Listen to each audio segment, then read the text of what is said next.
ಗೃಹಲಕ್ಷ್ಮಿ ಅನ್ನಭಾಗ್ಯ ಹಣ ಮುಂದಿನ ವರ್ಷನೂ ಕೂಡ ಬರಬೇಕಾ? ಹಾಗಾದರೆ ಡಿಸೆಂಬರ್ 31ನೇ ತಾರೀಕಷ್ಟರಲ್ಲಿ ಈ ಕೆಲಸ ಖಂಡಿತವಾಗ್ಲೂ ಮಾಡಲೇಬೇಕು. ಇಲ್ಲ ಅಂದರೆ ನಿಮಗೆ ಯಾವುದೇ ಥರದ ಹಣ ಕೂಡ ಬರಲ್ಲ. ಬರ್ತಾ ಇರೋದು ಕೂಡ ನೆಕ್ಸ್ಟ್ ವರ್ಷದಿಂದ ಜನವರಿಯಿಂದ ನಿಮಗೆ ಸ್ಟಾಪ್ ಆಗುತ್ತೆ. ಹಾಗಾದರೆ ಸರ್ಕಾರದಿಂದ ಓಡಿಸಿರುವಂಥ ಹೊಸ ರೂಲ್ಸ್ಗಳೇನು, ಏನೇನು ಕೆಲಸ ನೀವು ಮಾಡಬೇಕಾಗುತ್ತೆ ಎಲ್ಲನೂ ಕೂಡ ಕ್ಲಿಯರಾಗಿ ಈ ಒಂದು ವಿಡಿಯೋದಲ್ಲಿ ತಿಳಿಸ್ಕೊಡ್ತೀನಿ. ವಿಡಿಯೋನ ಕಂಪ್ಲೀಟಾಗಿ ನೋಡಿ, ಎಲ್ಲೂ ಕೂಡ ಸ್ಕಿಪ್ ಮಾಡೋಕ್ಕೆ ಹೋಗ್ಬಿಡಿ, ಇಂಪಾರ್ಟೆಂಟ್ ಆಗಿರೋದ್ರಿಂದ. ಮತ್ತು ಇದೇ ರೀತಿ ಅಪ್ಡೇಟ್ಸ್ ಬೇಕಂದರೆ ಚಾನಲ್ ಸಬ್ಸ್ಕ್ರೈಬ್ ಮಾಡ್ಕೊಳ್ಳಿ. ಹಾಗೆ ಪ್ರತಿಯೊಬ್ಬರು ಕೂಡ ವಿಡಿಯೋಗೊಂದು ಲೈಕ್ ಕೊಟ್ಬಿಟ್ಟಾನೆ ವಿಡಿಯೋನಿಗೆ ಸ್ಟಾರ್ಟ್ ಮಾಡಿ. ಇವಾಗ ನಾವು ಡೈರೆಕ್ಟಾಗಿ ವಿಡಿಯೋ ಬಗ್ಗೆ ಬರೋದಾದರೆ, ಇಲ್ಲಿ ಗೃಹಲಕ್ಷ್ಮಿ ಅನ್ನಭಾಗ್ಯ ಯೋಜನೆ ಹಣ ಏನು ಬರ್ತಿದೆಯಲ್ಲ, ಇದು ಸರ್ಕಾರದ ಒಂದು ಉಚಿತ ಗ್ಯಾರಂಟಿ ಯೋಜನೆಗಳಲ್ಲಿ ಬಂದ್ಬಿಟ್ಟು ನಿಮಗೆ ಹಣ ಬರ್ತಾ ಇರೋದು. ಕಾಂಗ್ರೆಸ್ ಸರ್ಕಾರದವರು ಒಂದು ಭರವಸೆನ ಕೊಟ್ಟರು ನಿಮಗೆ ಎಲೆಕ್ಷನ್ ಟೈಮಲ್ಲಿ, ಈ ರೀತಿ ನಿಮಗೆ ಕೊಡ್ತೀವಿ ಅನ್ನೋದು ಸರ್ಕಾರ ಏನಾದರೂ ಒಂದು ಅಧಿಕಾರಕ್ಕೆ ಬಂದರೆ ಅಂತ. ಸೇಮ್ ಅದೇ ರೀತಿ ಕೊಡ್ತಾ ಬರ್ತಾ ಇದ್ದಾರೆ. ನೆಕ್ಸ್ಟ್ ನಿಮಗೆ ಇವಾಗ ಡಿಸೆಂಬರ್ ಆದಮೇಲೆ ನೆಕ್ಸ್ಟ್ ವರ್ಷ ಸ್ಟಾರ್ಟ್ ಆಗುತ್ತೆ ಜನವರಿ. ಮುಂದಿನ ವರ್ಷಕ್ಕೆ ನಿಮಗೆ ಕಂಟಿನ್ಯೂ ಆಗಬೇಕಂದ್ರೆ ಅನ್ನಭಾಗ್ಯ ಆಗಿರಲಿ, ಗೃಹಲಕ್ಷ್ಮಿ ಯೋಜನೆ ಹಣ ಆಗಿರಲಿ, ನಿಮಗೆ ಬರಬೇಕಂದ್ರೆ ಈ ಒಂದು ರೂಲ್ಸ್ಗಳನ್ನ ನೀವು ಫಾಲೋ ಮಾಡಲೇಬೇಕಾಗುತ್ತೆ.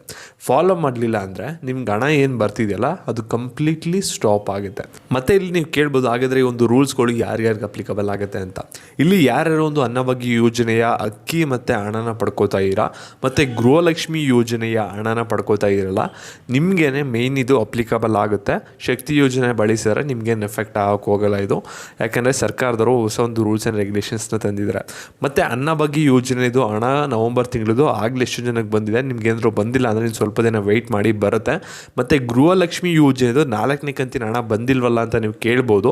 ಅದ್ರ ಬಗ್ಗೆ ನಿಮಗೆ ಕ್ಲಾರಿಫೈ ಮಾಡೋದಾದರೆ, ಅದು ನಿಮ್ಗೆ ಇನ್ನೊಂದು ಸ್ವಲ್ಪ ದಿನ ಆದಮೇಲೆ ನಿಮಗೆ ಲಾಸ್ಟ್ ವಾರ ಈ ತಿಂಗಳಲ್ಲಿ ಅವಾಗ ನಿಮಗೆ ಹಣ ಬರೋಕ್ಕೆ ಸ್ಟಾರ್ಟ್ ಆಗುತ್ತೆ. ಜಾಸ್ತಿ ಜನಕ್ಕೆ ವೆಯ್ಟ್ ಮಾಡಿ. ಮತ್ತು ಇಲ್ಲಿ ಸರ್ಕಾರದವರು ನಿಮ್ಗೆ ಎಲ್ಲರಿಗೂ ಕೂಡ ಒಂದು ಹೊಸ ರೂಲ್ಸ್ ತಂದಿರೋದೇನಪ್ಪ ಅಂದರೆ, ಇಲ್ಲಿ ನಿಮ್ಮ ಹತ್ರ EPL ರೇಷನ್ ಕಾರ್ಡ್ ಇರಲಿ, BPL ರೇಷನ್ ಕಾರ್ಡ್ ಇರಲಿ, ಆ ಒಂದು ರೇಷನ್ ಕಾರ್ಡ್ಗಳನ್ನ ಬಳಸ್ಕೊಂಡು ನೀವು ಒಂದು ಅನ್ನಭಾಗ್ಯ ಯೋಜನೆದು ಒಂದು ಅಕ್ಕಿನ ಪಡ್ಕೋತಾ ಇದ್ದೀರಾ, ಮತ್ತು ಅಕ್ಕಿ ಬದಲು ಹಣನೂ ಕೂಡ ಪಡ್ಕೋತಾ ಇದ್ದೀರಾ. ನಿಮಗೆ ಆ ಥರ ರೇಷನ್ ಕಾರ್ಡ್ ಇರೋದಕ್ಕೆ ನೆನಪಿರಲಿ, ನಿಮಗೆ ಒಂದು ಗೃಹಲಕ್ಷ್ಮಿ ಯೋಜನೆದು ಹಣ ಬರ್ತಾ ಇರೋದು. ನಿಮ್ಮ ಹತ್ರ ಏನಾದರೂ ರೇಷನ್ ಕಾರ್ಡ್ ಇರಲಿಲ್ಲ ಅಂದರೆ APL ಅಥವಾ BPL, ನಿಮಗೆ ಯಾವುದೇ ಥರದೊಂದು ಗೃಹಲಕ್ಷ್ಮಿ ಯೋಜನೆದು ಹಣ ಬರ್ತಾ ಇರಲಿಲ್ಲ. ಯಾಕೆಂದರೆ ನಿಮ್ಗೆ ಅರ್ಜಿ ಸಲ್ಲಿಸಬೇಕಾದ್ರೆ ಹೇಳಿದರೆ ಮ್ಯಾಂಡೇಟರಿಯಾಗಿ ರೇಷನ್ ಕಾರ್ಡ್ ಇರಲೇಬೇಕು ಅಂತ. ಇವಾಗ ರೇಷನ್ ಕಾರ್ಡ್ಗೆಲ್ಲೇ ಒಂದು ಹೊಸ ರೂಲ್ಸ್ನ ತಂದಿರೋದು.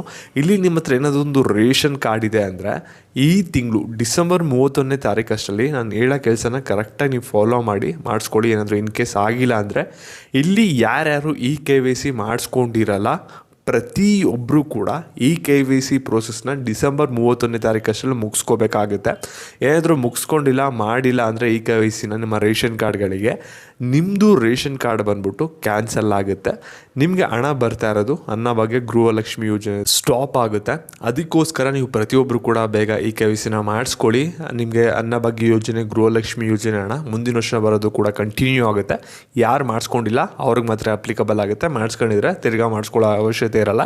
ಮತ್ತು ಇದೇ ರೀತಿ ಅಪ್ಡೇಟ್ಸ್ ಬೇಕಂದ್ರೆ ಚಾನಲ್ ಸಬ್ಸ್ಕ್ರೈಬ್ ಮಾಡ್ಕೊಳ್ಳಿ. ಹಾಗೆ ವಿಡಿಯೋಗೊಂದು ಲೈಕ್ ಕೊಟ್ಬಿಟ್ಟು ಎಲ್ಲರಿಗೂ ಕೂಡ ಶೇರ್ ಮಾಡಿ. ವಿಡಿಯೋ ಇಂಪಾರ್ಟೆಂಟ್ ಆಗಿರೋದ್ರಿಂದ ಧನ್ಯವಾದ.